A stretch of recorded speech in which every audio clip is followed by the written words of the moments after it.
I'm going to show you how you can increase accuracy here on your table saw and on your bandsaw using some very easy to make shop-made sleds. Here on the table saw, I'm going to show you how to make a sled that'll let you cut very accurate miters. On the bandsaw, a sled that's very good for cross-cutting, especially tiny parts you want to cut on your bandsaw, makes it accurate and a lot safer. So anytime we're doing something that relies on a miter gauge slot in either of these tools, or a shaper, or a router table, anything that's got a miter gauge slot in it, the key to accuracy is making sure that the bar that travels in that miter gauge slot is a good fit. So one of the things you want to look for is a device that allows you to snug it to your particular miter gauge slot.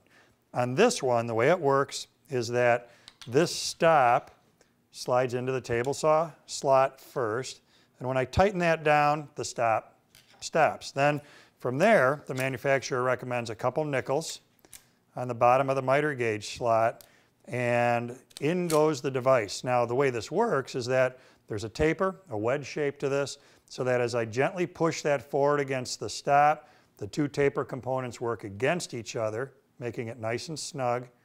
So when I tighten these cap screws down, it remains in that position. A perfect fit for your particular miter gauge slot.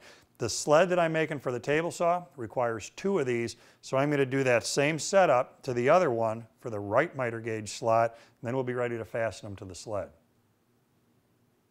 I've got both tracks snugged up to my particular saw and my particular miter gauge slots. The base of the sled is 12 by 16. What I did then was drilled holes right down the center of the miter gauge slots to align with my tracks. Just follow the manufacturer's instructions for that, locating those holes. Then I can put screws through those holes into the tracks so that the sled is secured to them.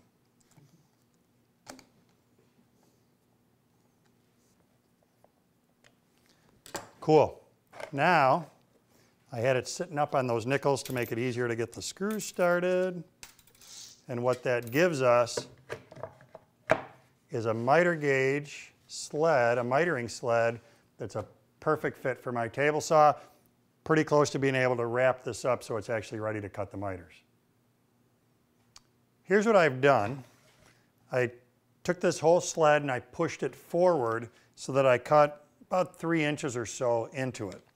Then I struck a line at 45 degrees from this curve. Doesn't have to be a perfect 45 degrees, but get her close. Next step is to fasten this cleat on here. I've got the cleat cut at 45 degrees, doesn't have to be perfect.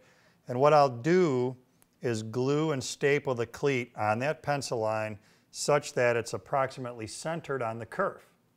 Here's the important part. When cleat number 2 goes on, here's what's really, really important, is when you fasten this one on, use a good quality square and make sure these 2 cleats are perfectly perpendicular to each other. That's what will make your mitering sled work and work well.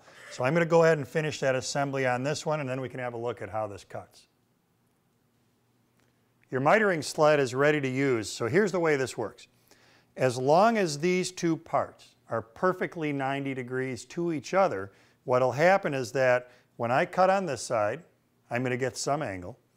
When I cut on this side, I'm going to get some angle, and they're going to add up to 90 degrees. So even if this one is 44 and this one is 46, you're still going to get 2 parts that come together perfectly. So here's how you'll make your cuts.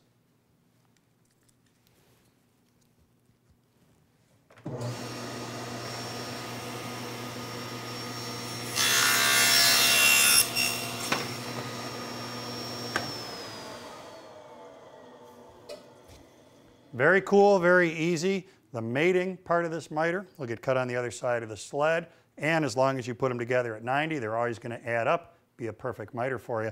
Next, let's have a look at a really simple and great to use crosscut sled for the bandsaw.